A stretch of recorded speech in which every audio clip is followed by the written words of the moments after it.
오늘 말씀은 요한복음 10장 3절 4절 말씀 보겠습니다. 요한복음 10장 3절 4절 보겠습니다.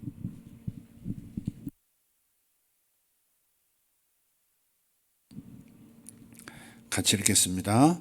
요한복음 10장 3절 4절입니다. 문지기는 그를 위하여 문을 열고 양은 그의 음성을 듣나니 그가 자기 양의 이름을 각각 불러 인도하여 내느니라. 자기 양을 다 내놓은 후에 앞서가면 양들이 그의 음성을 아는 거로 따라오되. 아멘. 좀 배경을 알 필요가 있습니다. 이스라엘은 초지가 그렇게 많지 않습니다. 특히 남쪽으로 올 때 풀들이 많이 자라질 않아요. 메말라요.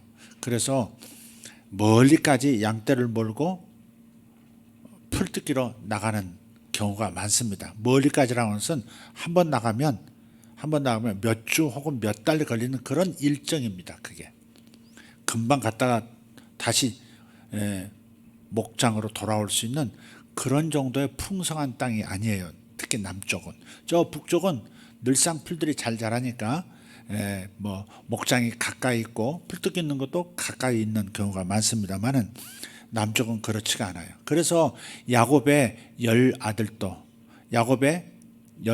요셉 놔두고 베냐민 놔두고 열 아들들이 전부 도단까지 가서 그 풀을 뜯기고 또 형들에게 식량을 요셉이 공급해주고 하는 이야기가 나오죠. 그런 배경입니다. 그래서 멀리까지 양을 몰고 나갔는데 문제는 거기서 도적도 있고 곰도 있고 간혹 사자도 나타나고 그래서 양떼를 희생시키는 경우가 있다는 겁니다. 그래서 이런 사업들도 있었습니다. 간이 목장을 이렇게 울타리를 만들어서 양들을 풀을 뜯기고 난 다음에 그 간이 목장 안으로 다 밀어 넣습니다. 밤이 되면 다 밀어 넣고 아침이면 다시 데리고 나가고. 그래서 문지기가 있는 거예요. 그래서 양들을 이렇게 임시로 이렇게 관리해주는 그런 목장이 있는데 그게 바로 그 관리자가 여기 문지기입니다. 문지기와 목자는 다르죠. 문지기는 그런 양들을 하루 저녁 이렇게 잘 이렇게 안전한 곳에서 이렇게 희생이 없도록 보살펴주는 그런 사업을 하는 사람들. 그게 바로 문지기인데, 근데 목장이 이제 풀이 많은 곳에는 한 집에서만 양떼를 몰고 오는 게 아니에요. 여러 집에서 여러 가문에서 끌고 나온단 말이에요. 목초지가 좋은 곳은 그렇습니다. 그러니까 그들이 전부 한 데다 몰아넣는 거예요. 한 데다 몰아넣어요. 예를 들어서 호텔이 있으면 거기에 우리 집만 사용하는 게 아니잖아요. 다른 도시에서 온 사람, 해외에서 온 사람도 그 호텔을 각각의 사람들이 사용하듯이 마치 그 야외에 만들어진 간이 목장도 그렇게 여러 집단이 사용하는 겁니다. 그건 참 묘해요. 자기 목자가 딱 가면 자기 목자의 음성을 한다 그랬어요. 눈이 어둡다 그랬죠, 양들은. 그래서 이렇게 잘 몰라요. 사람을 멀리서 주인인지 문직인지 다른 목자인지 사꾼인지 뭐 다 몰라요. 모르지만 청각은 발달해서 그래 주인의 음성은 듣는단 말이에요. 갔더라 그러면 매 하고 이렇게 주인이 부르는 쪽으로 탁 튀어나와요. 그러니까 여러 집에 양들이 섞여 있지만 그러나 리더 양의 이름을 딱 불러요. 그러면 그 양이 이렇게 나와요. 나오면 그러면 각각 자기 집의 양들이 그 리더 양의 모습을 보고 따라 나옵니다. 줄줄이 따라 나와요. 그래서 수천 마리가 그 안에 있다가도 A씨의 500마리, B씨의 300마리, C씨의 700마리 요게 뒤섞여 있다가 주인이 부르고 목자가 계속해서 인도하면 이렇게 따라 나오는데 그 양들만 A의 500마리 양만 쭉 나오고요. 그 다음에 B의 700마리가 쪼르르 나오고요. 나머지 300마리 C의 양이 또 따로 나오는 겁니다. 참 신기해요. 그런 거 보면 섞여 있는데 자기 목자를 줄줄이 따라 자기 목자의 음성을 안다 이 말. 그 말씀을 지금 하면서 이 말씀을 하고 있는데 이 말씀에서 우리가 이렇게 이 말씀을 소화했으면 좋겠습니다. 4절에 보면 자기 양을 다 내놓은 후에 앞서 가면 양들이 그의 음성을 아는 거로 따라오되 그랬습니다. 그러니까 우리는 그저 예수를 믿기만 해서는 안 되고 예수님을 따르는 사람이 되어야 된다는 겁니다. 예수님을 따르는 사람, 목자를 따르는 사람이 되어야 합니다. 왜냐하면 양들의 환경이 넉넉하지가 않기 때문에 그렇습니다. 도적들이 있고 사꾼들이 있고 여차하면 배고프면 남이 맡겨놓은 양, 사꾼 목자는 그러죠. 그냥 잡아 먹어버리고 일부러 막 이렇게 폐사시켜서 잡아 먹어버리기도 하고, 제가 괜히 병들어서 저랬습니다. 그런 사람들도 있거든요. 없었겠어요? 지금도 있는데.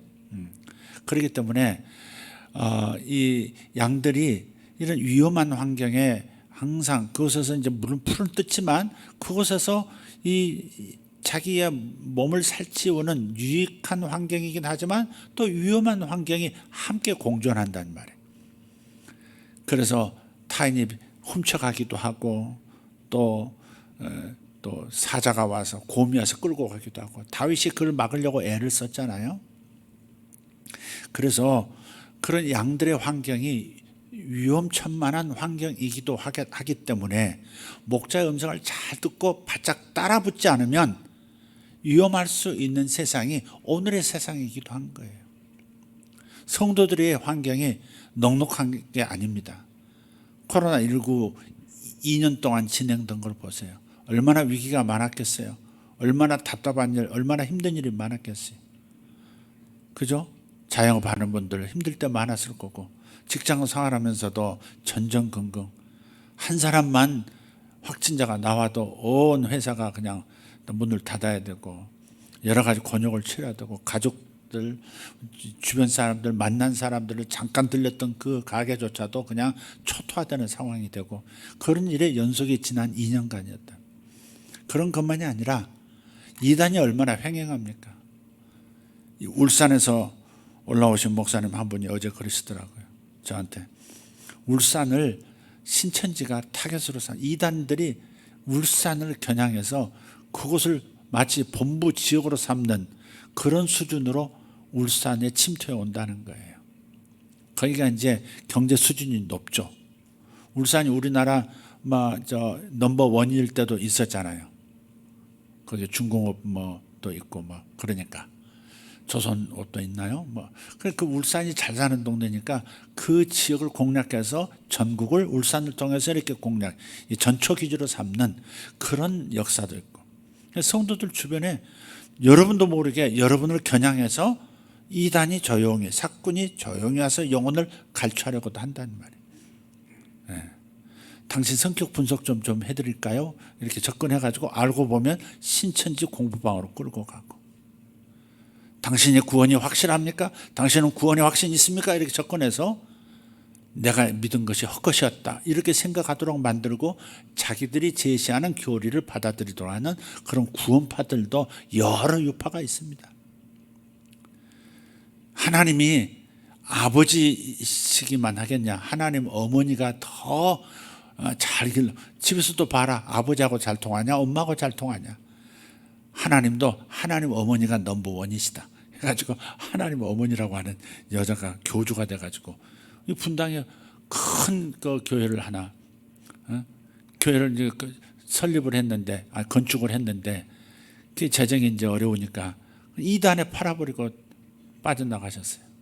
그래가지고 저기 운정동인가 거기 가보면 너무 잘 지은 건물인데 그걸 이단이 하나님의 교회 해가지고 그게 더 차지하고 있어요.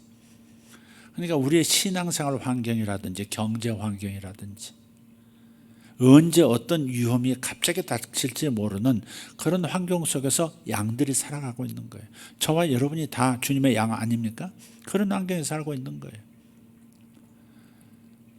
지금 2년 동안에 문을 닫은 교회가, 그냥 폐쇄된 교회가 거의 10,000개가 된다는 얘기를 제가 엊그저께 어떤 장로님으로부터 들었습니다.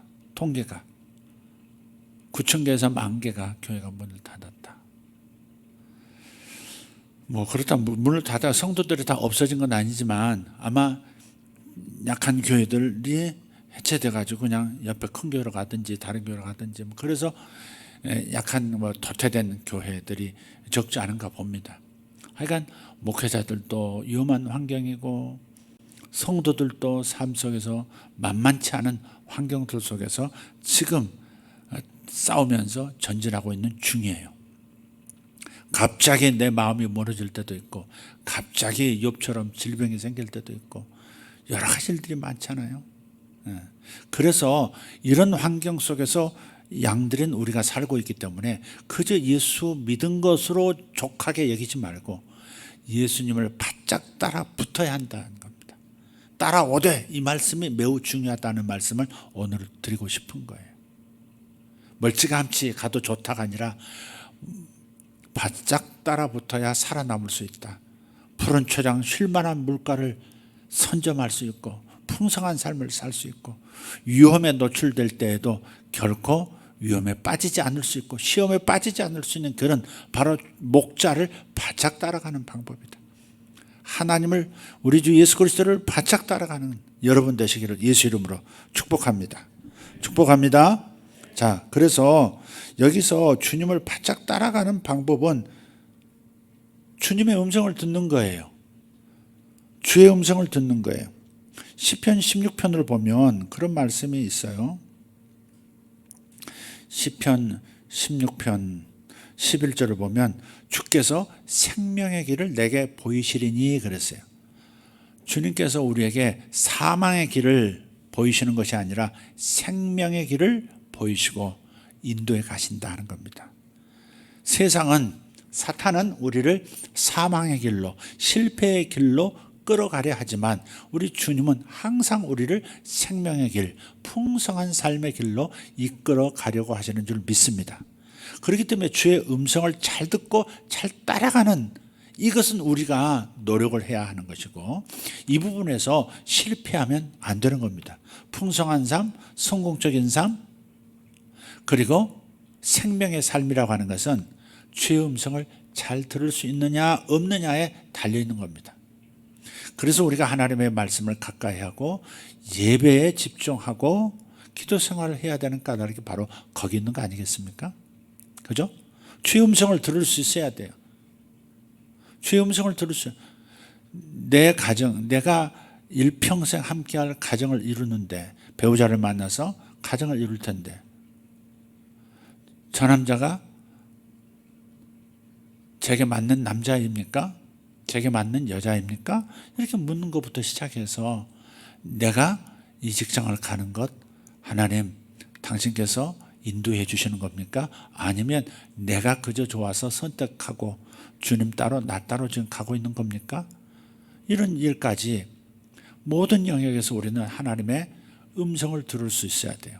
왜? 주님께서 생명의 길을 내게 보이시기 때문에 그 생명의 길을 주님만 아시기 때문에 양들은 볼 수 없기 때문에 내가 시력이 영적 시력이 약해서 미래에 어떻게 될지를 몰라요. 여러분 아십니까? 내일 어떻게 될지 아십니까? 내일 세상이 어떻게 될지 아십니까? 모르시잖아요. 그렇다면 그 길을 아시는 생명의 길을 아시고 실패의 길이 어디 함정이 어디 있는지 아시는 그분의 음성을 잘 듣는 것이 얼마나 풍성한 삶을 위한 중요한 요소가 되겠습니까? 주의 음성을 잘 들으려고 하셔야 됩니다. 아멘입니까? 주의 음성을 잘 듣는 귀를 개발하셔야 합니다. 주의 목소리를 분별해낼 수 있어야 합니다. 사꾼의 음성과 목자의 음성, 주님의 음성과 사탄의 종의 음성을 분별할 수 있어야 합니다. 심지어 교회라고 하는 곳에서도 미혹이 많거든요. 가짜 목사가 많거든요. 가짜 지도자들 많습니다. 가짜 선교사들 참 많습니다. 무슨 선교사님이신데 한번 참 신령하시다 만나보라고 했는데 나중에 보니까 신천지 강사였다. 그런 얘기 많이 듣습니다. 그러니까 거짓 목자들이 있고 사건 목자들이 영혼을 탈취해 가려고 하는 분들이 많기 때문에 여러분 분별력을 갖는 목자의 음성을 잘 듣는 귀를 개발하셔야 되는 거예요. 그래서 각각 불러 인도하여 내신다고 그랬어요. 양의 이름을 각각 불러 갑돌아, 갑수나, 울수나 이렇게 부른다 이 말이에요. 불러내서 목자 음성을 듣고 잘 따라가는 게 참 중요해요. 제가 예수를 믿게 된 계기가 물론 어려서 교회를 다녔고 3대자라고 하지만 믿음이 없으니까 교회를 떠났다고 했지만, 그러나 그 사춘기 때 그 청년이 고등학교 2학년 그 마지막 때 주님께서 제 이름을 불러주시고 따르라 하시니 저는 교회를 내가 자진해서 나갔어요. 내가 자진해서 나갔겠어요. 주님께서 불러주셨고 내 마음에 감동 주셨으니까 교회 가자 해서 간 거죠. 다 들려주신 분도 하나님이시고 그런 마음 일어나게 하신 분도 하나님이시고. 그래서 전 이 말씀이 너무 저에게는 현실적인 거예요. 굉장히 독특한 방식으로. 다 누가 자기 이름을 부르는 주님의 음성을 듣고 교회 나가나요? 그렇지 않죠. 제가 좀 독특했나 봐요. 좀 뭔가 이렇게 웬만한 뭐 경험 아니고서는 이렇게 고집이 많고 안 따라가고 다른 데 미혹되는 것도 많고 하니까 주님께서 좀 직접적인 방식으로 저를 찾아오셔서 이제 같이 가자 이렇게 말씀하신 것이겠죠. 유별나서, 아니 똑똑해갖고 뭐 특별해서가 아니라 유별나서 그런 거죠. 그런 경험이 아니면 따라가지 않는 불신의 상태, 의심이 많은 사람. 그렇기 때문에 주님께서 그렇게 하셨으리라 저는 생각하고, 그게 저는 참 감사해요. 각각 음성을, 여러분에게 직접 여러분의 이름을 부르는 영적 경험을 하신 적은 없어도 여러분 마음으로 듣고 오신 거예요. 누군가의 전도를 들었는데, 복음을 들었는데 감동이 되는, 그게 주님의 음성이죠. 저는 저의 이름을 직접 부르시는 방식으로 제가 교회를 찾았습니다만, 여러분은 여러분의 방식으로 주의 음성을 듣고 예수를 믿은 거예요. 그러나 예수 믿어서 구원받은 걸로 끝나면 안 되고, 구원의 완성이라고 하는 삶의 모든 영역이 구원받아야 되기 때문에, 생명의 길로 가야 되기 때문에, 그분 오실 때까지 좁은 길 놓치지 않고 주님께서 제시하시는 그 선한 길, 생명의 길을 같이 가야 되기 때문에, 그래서 여러분 주의 음성을 들어야 되는 거예요. 주의 음성을 들어야 돼요. 각각 부르신다고 그러셨잖아요. 자기에게 맞는 스타일로 하나님 말씀을 하세요. 들으려고 하셔야 됩니다. 나는 주의 음성을 들을 수 있다, 이런 마음을 가지셔야 돼요. 나는 주님의 양이기 때문에 생명의 길로 인도하려고 하시는 주님의 목소리를 나는 들을 수 있다. 아멘. 나는 주의 음성을 들을 수 있다. 시작.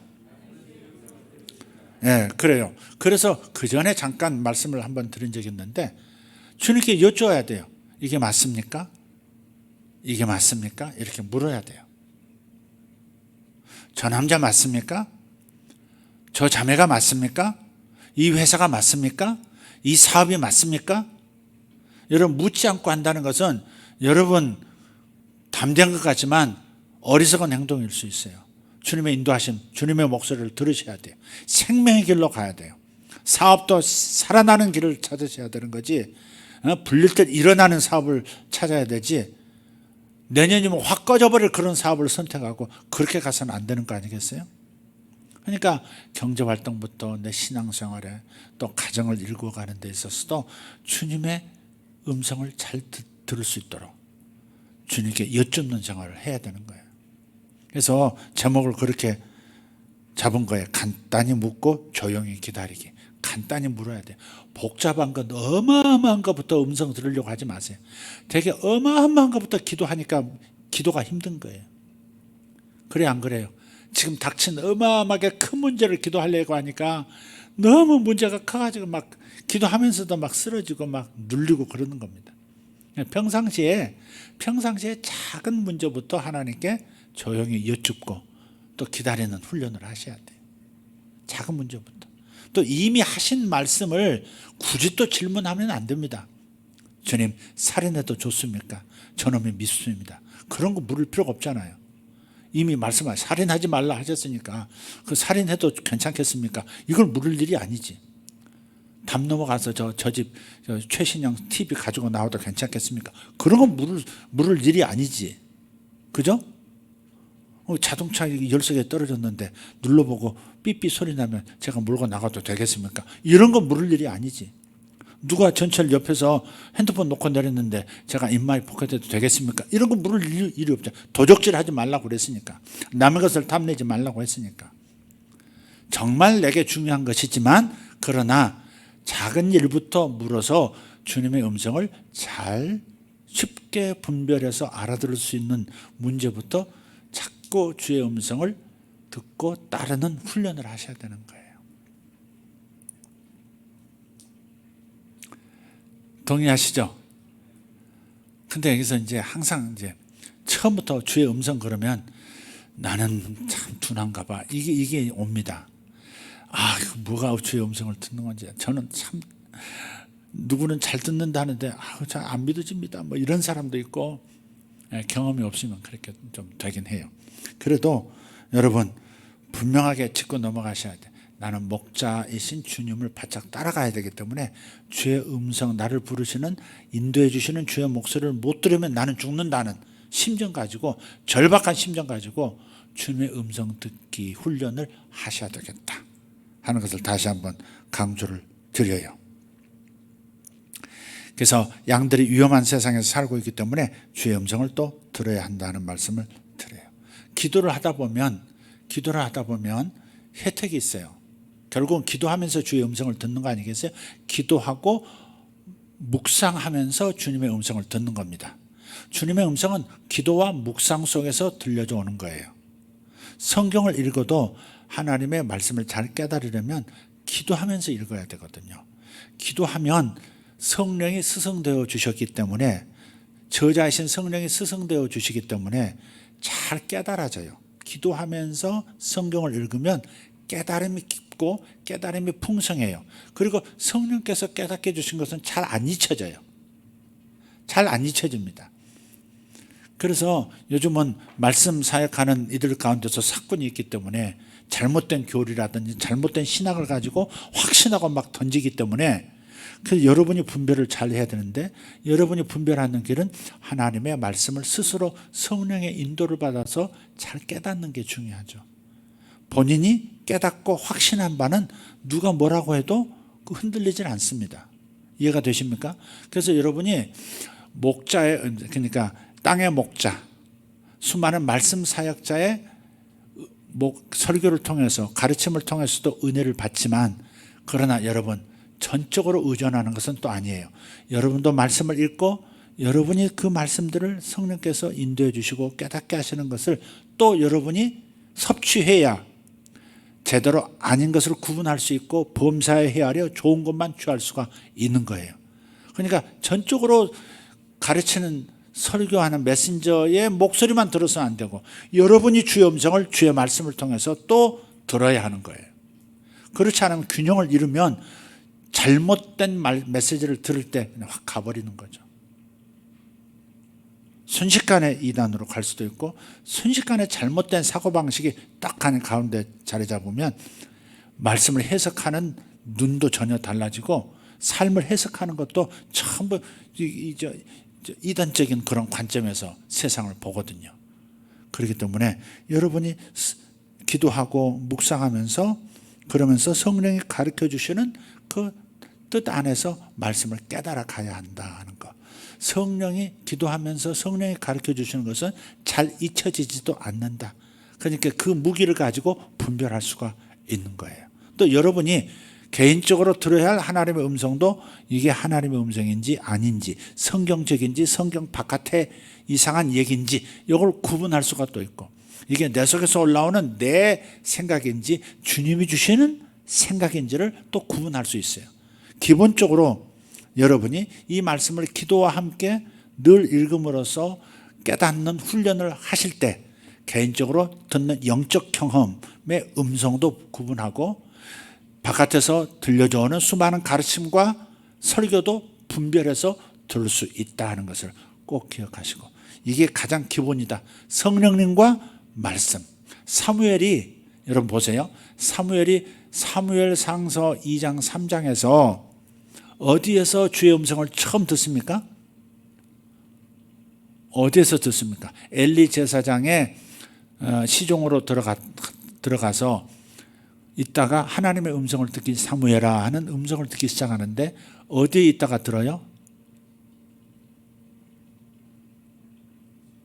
저질러 보세요. 크게 한번 누가.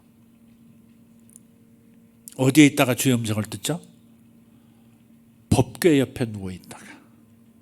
근데 법궤는 또 아는데 그게 다른 것은 또 놓치는 분이 있더라고요. 등불, 주의 등불 그랬어요. 그러니까 이렇게 등대, 성막 안에 들어가면 분향단이 있고 그 빛을 비추는 등대가 있고 순금으로 많은 등대가 있고 그리고 그 안쪽으로는 법궤가 있잖아요. 그죠? 그렇게 돼 있어요. 그래서 그런데 이제 그때는 이제 성막이 제대로 막 이렇게 구조되어 있지 않는, 그러니까 모세 때 내려왔던 성막이 많이 이렇게 이게 질서가 조금 복잡해진 훼손된 그런 상태였어요. 그래서 이제 제대로 이제 제 위치에 있었는가 하는 것은 성경을 읽어보면 확신할 수가 없어요. 보니까 분향단이 있고 아니 저 등대가 있고 그리고 법궤가 있는 그곳에 사무엘이 누워 있었어요. 그 누워 있을 장소가 아닌데 사실은 거기에서 거주했다 이 말이죠. 그게 의미가 심장해요. 법궤는 하나님의 임재와 말씀을 의미해요. 그리고 뭐가 있어요? 등대는 성령의 조명을 얘기해요. 성령의 조명 속에서 성령께서 빛을 비춰주심 속에서 말씀을 바로 깨닫고 하나님의 음성도 제대로 들을 수가 있는 거죠. 그러니까 여러분이 훈련하시되 하나님의 음성을 잘 들으시려면, 구체적인 영역에서 잘 들으시려면 우선 분별력과 음성을 들을 수 있는 근력을 길러야 되는데, 그것은 기도하면서 성경을 읽을 때 성령의 도우심으로 깨닫는 훈련들을 기본적으로는 해야 한다 하는 말씀을 먼저 드려요. 자, 그 다음에 이제 하나님 앞에 이제 여러분이 필요한 음성이 있을 거 아니에요? 하나님 이 길이 맞습니까? 하는 거창한 거 묻지 말고, 너무 거창한 거 묻지 말고 막 생각 복잡하게 일어나는 그거 물으면 여러분이 주님의 음성이 들려도 이게 내 생각이야 주님 생각이야 구분이 잘 안 될 때가 있어요. 그러니까 가벼운 것부터 작은 일부터 물어보셔야 돼요. 이번 휴가 때 제가 집에 있을까요? 아니면 여행을 떠날까요? 이렇게 묻는 거죠. 묻는 겁니다. 근데 하나님께서는 그 작은 일, 그런 것도 하나님께 여쭙나? 그걸 하나님 말씀해 주시는 분이세요. 반드시 말씀해 주세요. 예. 저 같은 경우는, 오늘 같은 경우는 그런 이제 늘 있는 경험은 아니지만, 말씀을 준비하는데 자꾸 졸음이 오는 거예요. 말씀을 준비한 낮에. 어제 밤에 이제 좀 잠을 못 자고 새벽녘에 갔다 와서 그런지 아직은 좀 졸립더라고요. 밥까지 먹었죠? 낮에. 자, 그래서 이제 여러분 금식 어디까지 하셨어요? 저녁까지 하셨나요? 전 점심까지 했습니다.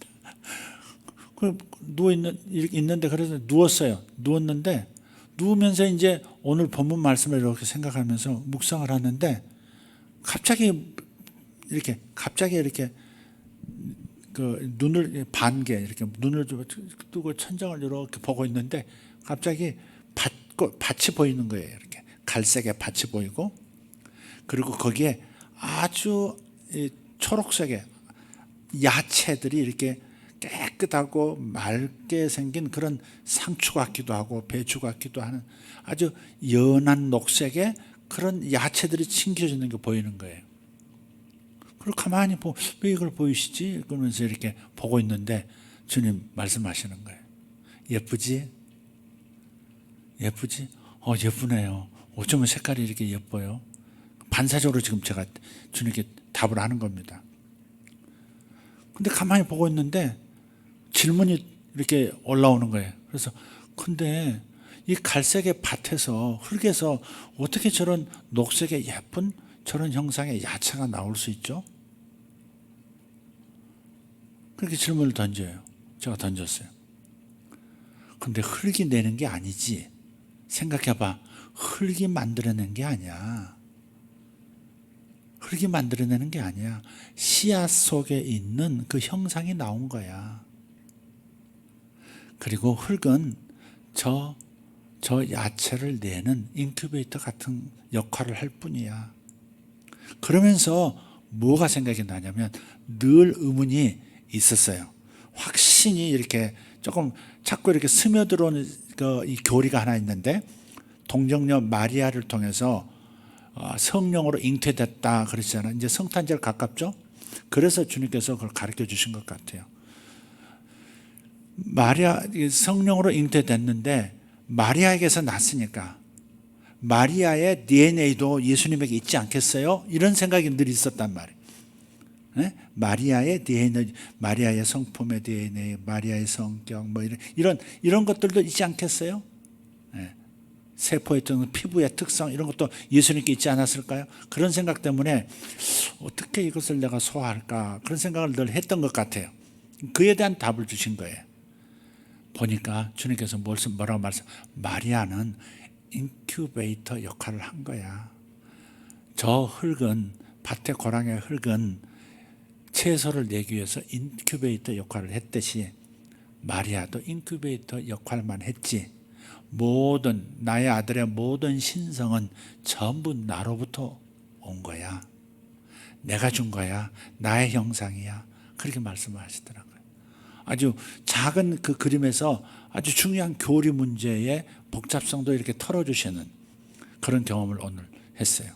근데 그런 것들이 자연스럽게 일상 속에서 그냥 졸려서 잠깐 누워있는 상태에서도 주님은 그렇게 대화를 말씀을 해오시고 그 음성을 들을 수 있는 귀도 이렇게 열어주시더라 하는 거예요.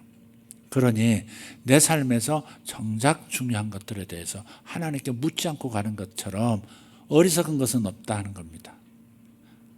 네. 제가 병원을 선택해도 어떤 병원을 선택할까요? 이런 질문도 던지는 거죠.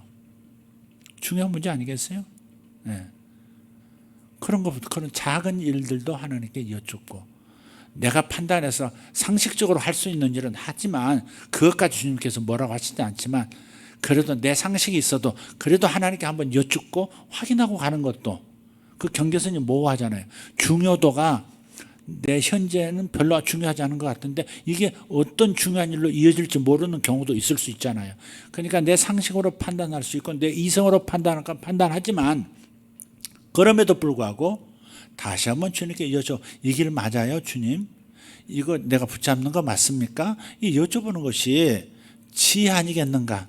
그래야 되지 않겠습니까? 그러면 손해볼 일이 없죠. 제3, 제4의 방식으로 분별하고 선택할 수 있기 때문에 그렇습니다. 그래서 시편 32편 8절에도 말씀하셨어요. 시편 32편 8절 같이 내가 내 갈 길을 가르쳐 보이고 아멘입니까? 한번 읽어보세요. 위에 자 내가 내 갈 길을 가르쳐 보이고 너를 주목하여 훈계하리로다 그랬잖아요. 잘못 갈 때 주목하고 계시다. 거긴 아니야, 거기 아니야, 갑돌아 거기 아니야 이렇게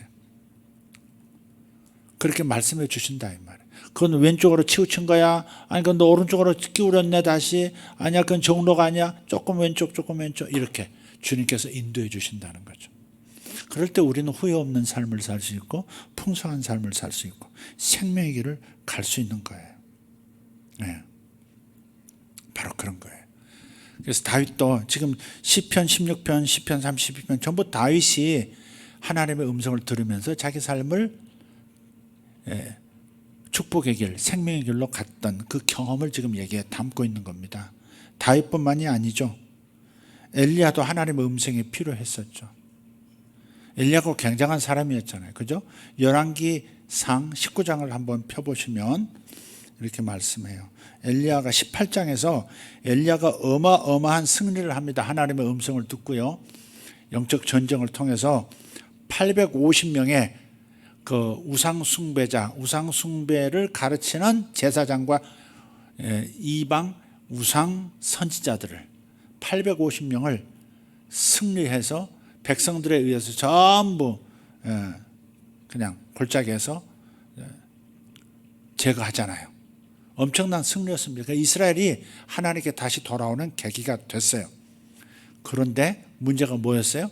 그 다음에 그런 일이 있었음에도 불구하고 왕과 왕비가 회개하는 게 아니라 엄청난 하나님의 능력을 엘리야를 통해서 경험했음에도 불구하고 그리고 다시 하나님께서 축복의 비를 내려주심으로써 너희들이 옳은 선택을 한 거야. 우상을 버리고 우상을 종용하는 거짓 선지자와 거짓 제사장들을 제거한 거 맞았어. 그게 축복의 길이야 하면서 하늘에서 엄청난 3년 반 동안 비가 오지 않던 그 이스라엘 땅에 축복의 일을 쏟아 부어주시지 않습니까?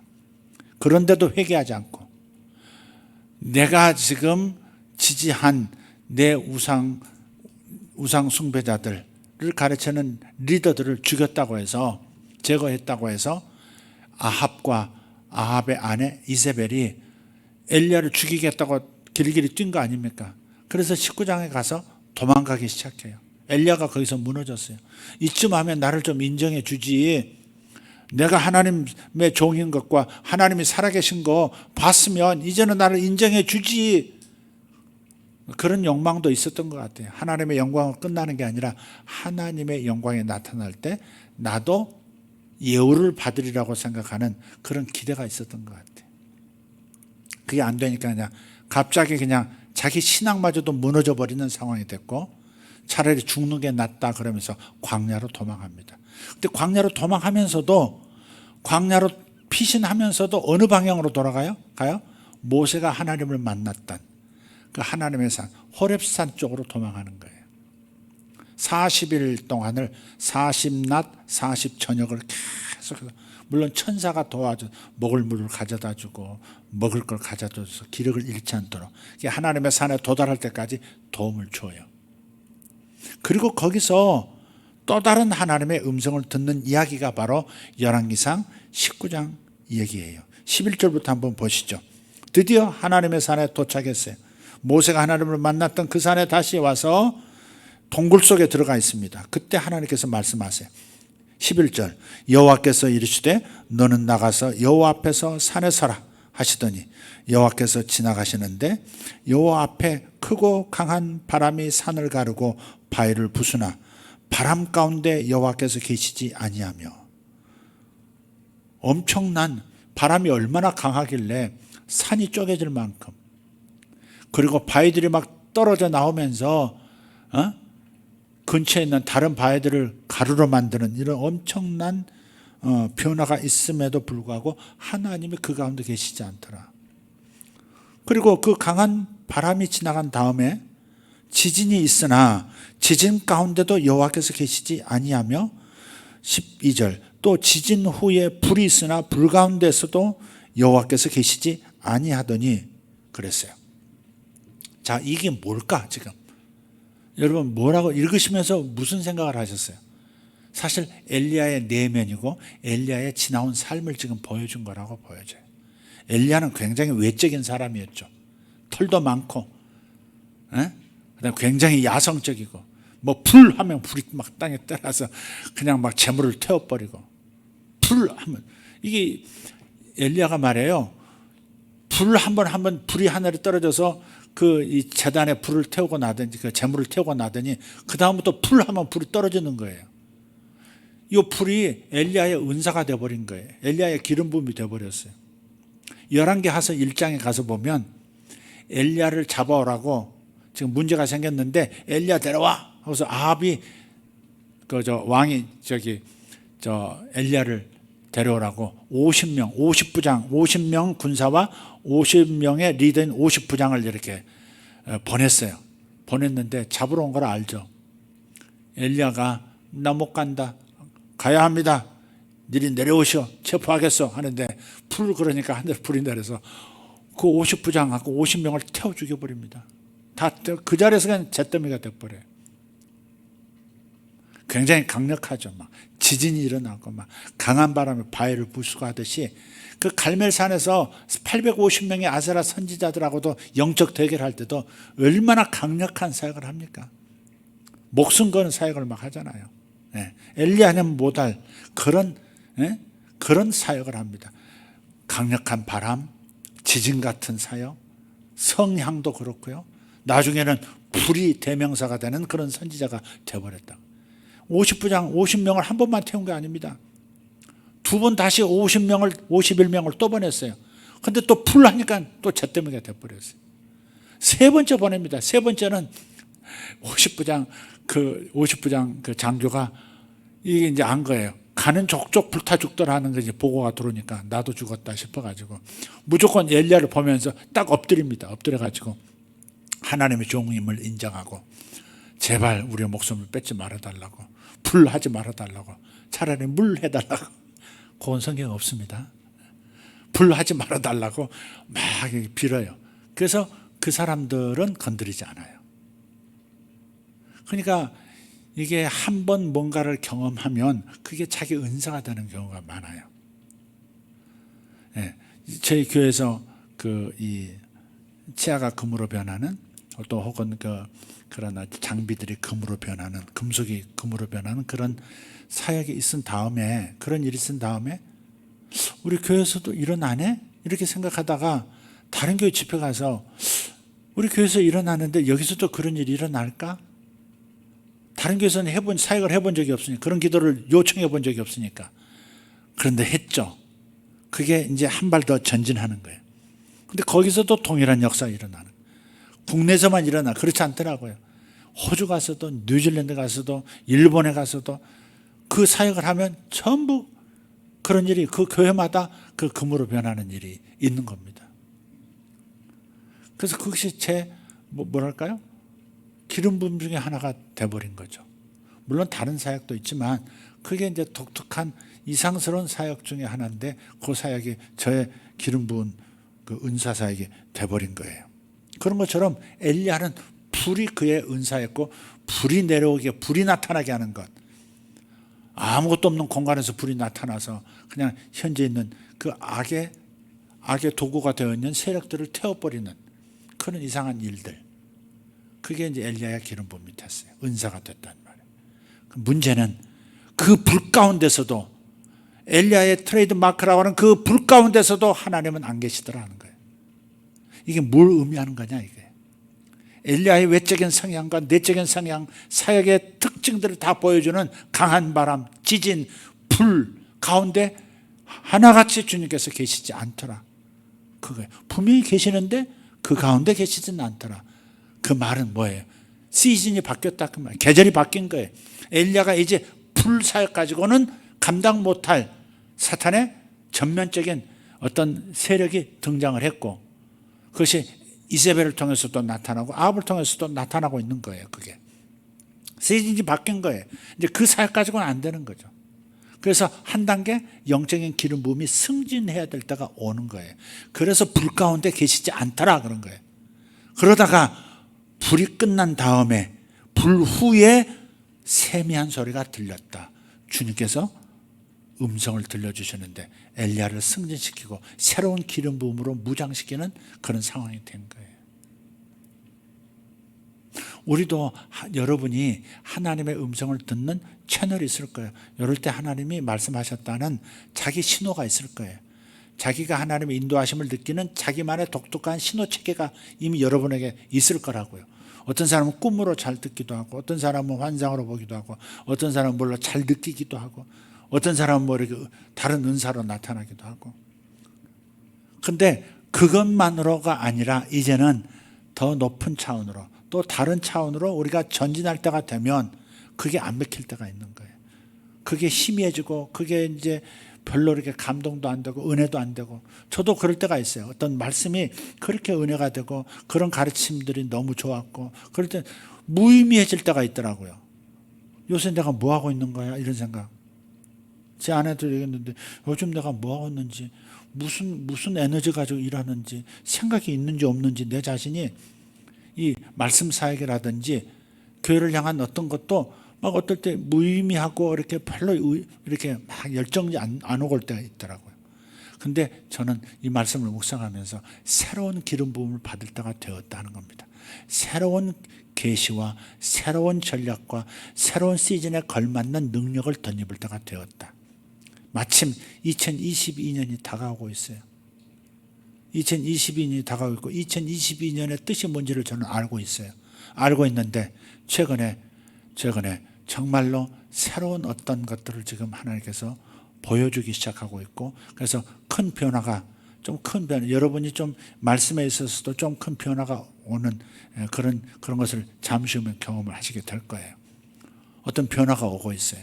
그 변화에 걸맞는 기름 부음과 지혜와 은사로 무장할 필요가 있어요. 내년은 달라질 거예요. 나라도 달라질 거예요. 대통령도 달라질 거예요. 이제 바뀔 것이고, 그 나라의 상황이 달라질 거예요. 전혀 새로운 무장을 가지고 새로운 영적 기름 부음을 가지고 중보기도도 새롭게 해야 되는 때가 지금 오고 있다는 것을 지금 큰 그림으로 지금 보고 있습니다. 징조가 이렇게 다 이어서 제가 연말 연초에 다 여러분에게 다 공개하겠지만 이렇게 이어지고 있다는 뭔가들을 지금 하나님께서 이렇게 포인트들을 짚어주고 있어요. 근데 포인트 하나하나가 너무 중요한 거고 획기적인 거예요. 획기적인 겁니다. 연말에 지금 이렇게 주고 계신 건 내년을 기대해도 좋다. 저는 제 마음 안에는 그런 믿음이 있습니다. 약간은 지금 여지껏 가지고 있었던 기름 부음과 가지고 있었던 내가 메시지와 이런 것들이 조금은 내게는 이제 먼 이야기처럼 좀 이렇게 막 의미 있게 다가오지 않는 현상이 있고 그러긴 하지만 그것은 새로운 것을 붓기 위한 불 가운데서도 주님이 계시지 않고 강한 바람, 큰 지진 속에서도 주님이 아니 계시더라 한 것과 같이 그것은 곧 다른 형태의 하나님의 소통의 역사가 일어날 것을 엘리야에게 보여주셨듯이 저에게도 우리 모두에게도 그렇다 저는 믿습니다. 여러분 새로운 기름 부음을 받을 준비를 하시기를 바랍니다. 할렐루야. 그래서 불 가지고는 안 되는 거예요. 이제 불 가지고는 안 되는 거예요. 엘리야가 불 하면 뭐예요? 불은 살리는 게 아닙니다. 태워버리는 것이고 소멸하는 겁니다. 지진 뭐예요? 다 무너뜨려 버리는 겁니다. 강한 바람, 바위도 부셔버리는 강력한 뭐예요? 뭐 뽑아버리고 파쇄하는 겁니다. 건설하는 게 아니에요. 그래서 우리가 이제는 엘리야에게 있어서는 이제는 이제는 파괴하고 무너뜨리고 그냥 박살내는 그런 기름 부음의 시즌이 아니라 세우고 심고 하는 시즌이 되었다는 것을 엘리야는 눈치챘어야 했고 그것을 주님께서 호렙산에서 시작하신 거예요. 조용한 말씀과 부드러움 속에서 진짜 강력한 생명력이 있는 기름 부음을 지금 엘리야에게 붓고 계시는 거예요. 여러분 이미 아시겠지만 엘리야가 이 경험을 통해서 하나님께 무슨 음성을 듣습니까? 너는 가서 아람에 무슨 왕담에 누구를 세우고 이스라엘에 누구를 세우고 계속해서 주변의 나라들 왕들을 누구를 세우고 너의 제자를 후계자를 누구로 세우고 하는 그런 얘기를 메시지를 받습니다. 그리고 실제로 그 일을 하고 주님께 열왕기하서 2장에서 주님께 부름을 받죠. 이해되십니까? 물론 불의 사역은 계속돼요. 하나님 주신 은사는 후회하심이 없기 때문에 적대적인 자들에 대해서 불하면 51명이 순식간에 사라지기도 하고 또 51명을 순식간에 세상을 뜨게도 만드는 그런 역사를 굴복시키는 역사도 있지만 그것이 주된 사역이 아닌 시즌으로 넘어간 거예요. 여름에는 장렬한 태양빛 아래서 엄청난 장맛빛 속에서 무럭무럭 자라는 데지만 가을이 되면 이제는 그런 강력한 물도 햇빛도 없지만 그럼에도 불구하고 알곡이 연걸어가는 숙성되어 가는 시즌으로 넘어가듯이 이제는 다음 시즌을 위해서 준비되어져야 하는 거죠. 저와 여러분도 마찬가지라고 믿어요. 예레미야 1장을 한번 보겠습니다. 예레미야 1장.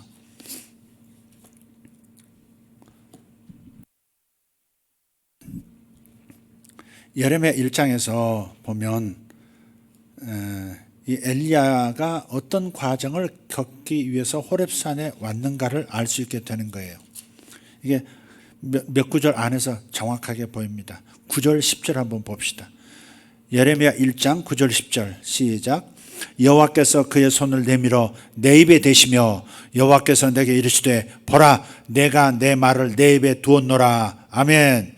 이 말씀이 저에게 임하기를 바랍니다. 또 여러분에게도 임하기를 바랍니다. 주의 말씀이 여러분의 입에 담기기를 축복합니다. 여러분의 귀에도 담기기를 축복합니다. 10절 보라 내가 오늘 너를 여러 나라와 여러 왕국 위에 세워 내가 그것들을 뽑고 파괴하며 파멸하고 넘어뜨리며 건설하고 심게 하였느니라 하시니라. 이 둘로 나눌 수 있어요. 그것들을 뽑고 파괴한다는 건 뭐예요? 여러 나라와 여러 왕국들을 예언을 통해서 사라지게 만드는 거예요. 바벨론 제국 끝, 페르시아 제국 끝 이렇게 선언하면 페르시아가 망하고 그 다음에 헬라 제국이 일어서고 막 이러듯이 예레미야가 바로 여러 나라 여러 왕국들 그런 것들을 흥망성쇠를 결정하는 그런 기름 부음을 받았다는 건데 그러나 이렇게 파괴적인, 뽑아버리고 무너뜨리고 사라지게 만드는 이러한 강력한, 이러한 불과도 같은 사역만 예레미야가 감당할 게 아니고 모두 한다? 그 다음 두 번째 스텝, 건설하고 새로 심게 하였느니라. 그러니까 바벨론을 무너지라고 명령해서 페르시아가 일어나도록 만들고, 페르시아가 무너지라고 말하고 다시 헬라가 일어나도록 예언하면 그대로 일어나는 이런 역사. 그러니까 파괴만 하고 제거만 하는 역사가 아니라 하나님 뜻에 맞지 않은 악한 정권을 무너뜨리는 것만이 아니라 새로운 정권을 심는, 새로운 나라를 심는, 새로운 왕국을 세우는 그런 기름 부음도 예레미야가 어렸을 때 받은 거예요. 엘리야는 장성에서 먼저 파괴하고 무너뜨리고 그렇게 뿌리 뽑는 이런 사역부터 했다가, 불의 사역을 했다가 그 다음에 이제는 두 번째 스텝으로 이제는 심고 세우는 사역, 아람 왕도 세우고 새로운 이스라엘 왕도 세우고 아합을 제거하고 이세벨도 제거하고 그럴 뻔해. 그 다음에 이스라엘을 이끌어갈 새로운 왕도 세우고 유다의 새로운 왕도 예언적으로 선포하고 자기의 제자도 자기보다 두 갑절이나 더 능력을 가지고 일할, 이제 물의 선지자라고 할 수 있는 예레미야, 누구죠? 엘리사를 기름 부어 세우는 역사를 하고 자신은 승천하게 되는 겁니다. 그래서 엘리사는 불이 없어요. 엘리사는 처음 일으킨 사역이 뭐예요? 요단강 갈라 건너가고, 또 그 다음 두 번째 사역이 뭐예요? 여리고에 가서 물이 나빠서 사람이 자꾸 병들고 토지소산이 그냥 일찍 낙과회복을 하는 곳에 가서 그 물을 새롭게 만들어 가지고 물을 정화시켜서 모든 생명들이 잘 살게 만들고 경제도 부흥시키는 그런 사역을 하지 않았습니까? 참 대비가 돼요.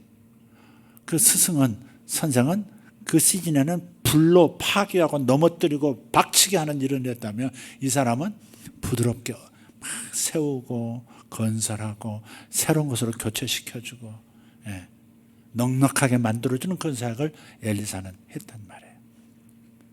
물과 불로 이렇게 좀 저는 이렇게 대비가 되더라고요. 엘리사는 불이었다. 엘리야는 불과 같은 사역이었다면 엘리사는 물과 같은 사역을, 침투력이 강하고 다 살려내고 죽어가는 것도 살려내는 그런 역사를 엘리사는 했더라. 근데 그 엘리사를 세우는 일을 누가 했다? 엘리야가 기름 부음 받고 예언적으로 선택하고 예언적으로 기름 붓고 예언적으로 능력을 갑절로 두 갑절로 붓고 그러고 갔다 이 말이에요. 이스라엘도 아합 때보다 더 좋은 왕을 세우고 아람도 더 좋은 왕을 세우고 자신은 간 거예요. 그러니 호렙산 이전에 자신이 그렇게 낭망하고 지쳐하고 별로 의욕도 없고 그렇게 무능한 것처럼 보이는 그 광야의 그 짧은 그 기간의 그 모습들이 결코 낭비는 아니었고 무력함으로 그냥 끝나는 것은 아니었다. 새로운 시즌에 새로운 무장을 시켜주시기 위해서 하나님께서 뽑아낼 거 뽑아내는, 그것도 마지막에 동굴 안에 집어넣고 지진도 강한 바람도 그 태풍과 그 지진과 불의 역사가 일어나게 하면서 자신의 지내온 과거를 마음에서 털어내고 그것이 별 의미 없고 이제 새로운 기름 부음을 받았다는 사실을 객관하는 과정까지 다 자연을 동원해서 다 보여주신 다음에 세미한 음성으로 더 큰 능력을, 더 조용하지만 더 강력한 생명의 역사를 일으키는 종으로 세우셨다. 이 이야기가 저의 이야기가 되어지기를 원하고 여러분과 여러분의 사업과 여러분의 모든 영역에 그 일이 일어나기를 바라는 것입니다. 연말에 대해서 제가 다시 이런 말씀을 통해서 제가 새 힘을 얻습니다. 그리고 새로운 기름 부음이 올 것을 기대하고 있습니다. 여러분도 그렇게 될 것을 믿습니다. 이 설교는 다시 우리 성도들 모두 듣도록 목자들이 얘기해 주시면 좋겠습니다. 새 것을 기대하고 새로운 시즌을 준비하고 새로운 기름 부음과 새로운 은사로 여러분 준비 단장 되셔야 합니다. 핵심은 주님께 여쭙고 주님을 그저 믿는 사람으로 남아있지 말고 목자이신 주님을 바짝 따라가는, 음성을 들으면서 바짝 따라가는 이 마음부터 준비하셔야 된다는 말씀을 여러분에게 들려드립니다. 할렐루야. 아멘. 새로워지실 겁니다. 새로워지실 겁니다. 여러분 오랫동안 뭔가 무거운 것에 눌려서 살아오셨던 분들도 이제 올해가 지나가면서 여러분 전혀 새로운 존재, 정말 날개 단 것처럼 가벼운 인생으로, 그리고 멀리까지 갈 수 있고 영토가 넓어지는 역사도 여러분에게 있으리라 믿습니다. 기대합니다. 기도하겠습니다. 다 같이 일어나십시다. 주님 감사합니다. 하나님, 엘리야의 이 모습이 우리의 과정과 유사한 부분이 있습니다. 하나님, 내적으로 또 가정적으로 재정적으로 여러 가지 어려움도 있었고, 국가적으로 아니 전 세계적으로 팬데믹이라고 하는 이 상황이 2년 동안 끌어오면서 많은 고충을 겪었습니다. 하나님, 고통 속에서 하나님 지쳐 이제는 더 이상 갈 길이 안 보입니다 하는 이 광야 같은 상황 속에서 오늘 엘리야의 이 말씀을 우리가 붙잡습니다. 예수님께서 요한복음 10장에서 말씀하신 목자를 바짝 따르는 양들 되기를 원한다고 하시는 이 메시지를 붙듭니다. 주님께서 우리를 새롭게 해주실 것을 믿습니다. 우리를 새로운 기름 부음과 새로운 은사와 새로운 계시로 우리를 무장시켜 주실 줄 믿습니다. 그리하여 우리의 사업이 새로워지고 우리의 지경이 새롭게 넓혀지고 환난이 사라지고 근심이 마음에서 떠나버리는 완전한 자유에 이르는 축복이 아버지 하나님 2022년도에 풍성하게 나타날 것을 기대합니다. 믿습니다. 주께서 하시는 일을 말씀을 통해서 봅니다. 위대하신 하나님, 역사하여 주시옵소서. 바짝 따르겠사오니 주의 음성을 들을 귀를 열어 주시옵소서. 저들에게 단호하게 주의 음성 듣는 훈련하리라. 주의 음성을 잘 듣고 가리라. 주의 음성을 잘 듣고 순종하며 바짝 따라가리라. 아버지 하나님, 다부진 마음 주시기를 원합니다. 모든 성도들에게 2022년도에 갑절의 역사가 나타날 텐데 하나님, 그 준비하게 하여 주시옵소서. 이제는 건설하고 심고 세우는 역사가 일어날 줄 믿습니다.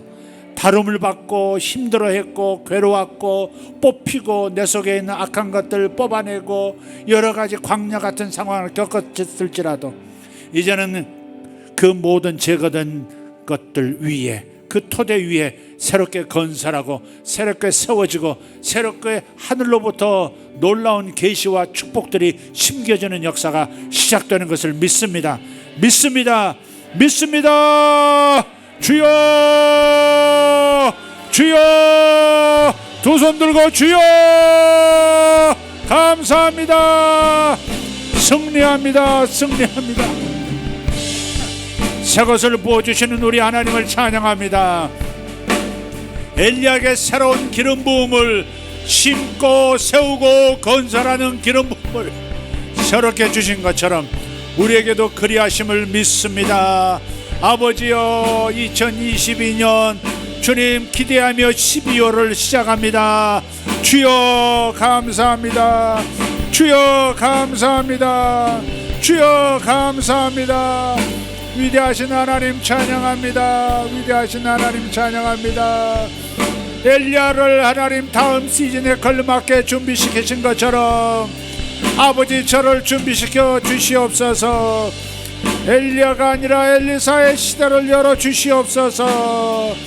아버지 하나님, 엘리야의 제2의 엘리야의 시대, 그리고 엘리야가 아니라 엘리사의 시대로 넘어가는 이 시즌에 하나님 승리하게 하여 주셨고 준비하게 하여 주시옵소서. 주님께 여쭙고 조용히 기다리는 자들 되게 하여 주시옵소서. 주의 음성을 따라 생명의 길을 가게 하시고 성공의 길을 가게 하여 주시옵소서. 주님께 여쭙고 주의 음성을 듣고 주의 응답을 받고 아버지 하나님, 생명의 길을 선택하여 가게 하여 주시옵소서. 주여 하나님, 성공의 길, 승리의 길, 확장의 길로 가게 하여 주시옵소서. 풍성한 길로 가게 하여 주시옵소서. 아버지 하나님, 주의 종들을 축복합니다.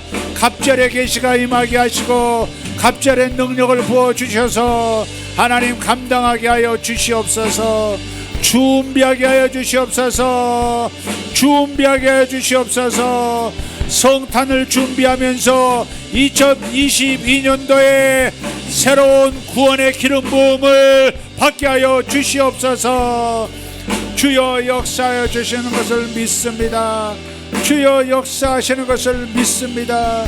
주여 감당하게 하여 주시옵소서. 아버지 하나님 감사합니다. 감사합니다.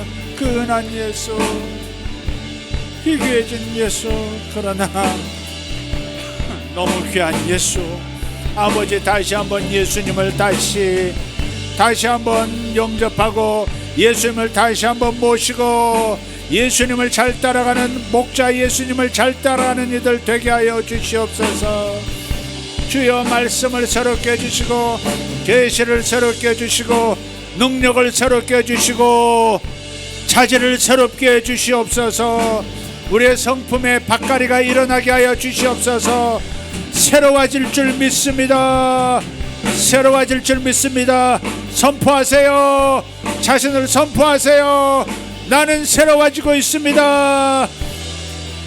나는 새로워지고 있습니다. 나는 승리합니다. 나는 승리합니다. 나는 갑절의 능력으로 승리합니다. 아버지 하나님, 무거운 것들은 다 떠나가고 아버지 하나님, 주의 아름다운 것들, 주의 가볍게 하심과 아버지 하나님 안식의 영을 부어주시고 새롭게 해주시는 것을 믿습니다. 하나님, 나는 새로워집니다. 새로워집니다. 새로워집니다. 오 레테페레 카르도베 쇼로라디안마라시아라바. 하나님, 예배도 새롭게 만들어 주실 것을 믿습니다. 예배도 새로운 기름 부음으로 나갈 것을 믿습니다. 예배가 새로워질 것을 믿습니다. 더 깊고 깊은 강으로 우리는 들어갈 것입니다. 하나님, 더 깊은 강으로 들어갈 것입니다. 일천척 다시 들어갈 겁니다. 아버지, 예배가 더 깊은 예배로 나아갈 것이고 아버지, 더 높은 영역으로 나아갈 것입니다. 우리의 지식도 우리의 계시도 깊어지고 또 깊어질 줄 믿습니다. 위대하신 하나님 찬양합니다. 위대하신 하나님 찬양합니다. 위대하신 하나님 찬양합니다. 찬양합니다. 아버지여 감사합니다. 이 나라도 하나님 새롭게 하시는 것을 믿습니다. 아버지, 새로운 계시와 능력과 함께 이 나라는 새로운 사람들로 가득하게 될 것입니다. 이 나라의 정치계에 새로운 사람들로 가득히 심겨질 것을 믿습니다. 아버지, 이 나라 정부가 아버지 새롭게 건설되는 것을 봅니다. 새롭게 건설될 것입니다. 새롭게 건설될 것입니다. 아버지, 이 시대의 예레미야를, 이 시대의 정치적 예레미야를 청와도로 보내주시옵소서. 이 시대의 예레미야를 정치계로 보내주시옵소서. 예레미야들이 서게 하여 주시옵소서.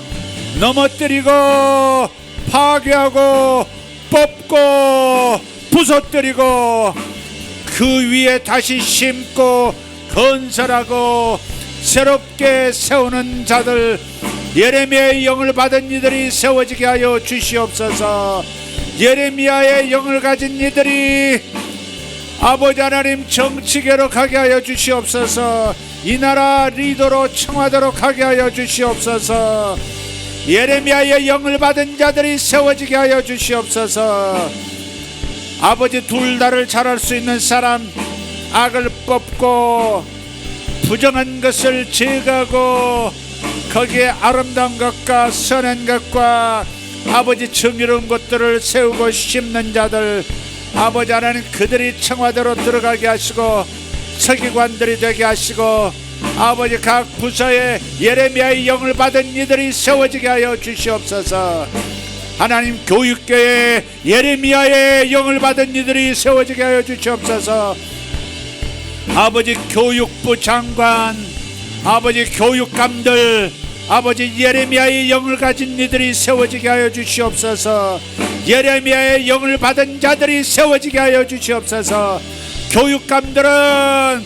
교육감들은 하나님의 말씀을 심고 하나님 나라의 명령을 수행하는 예레미야의 영을 가진 자들이 세워지고 뽑힐지어다.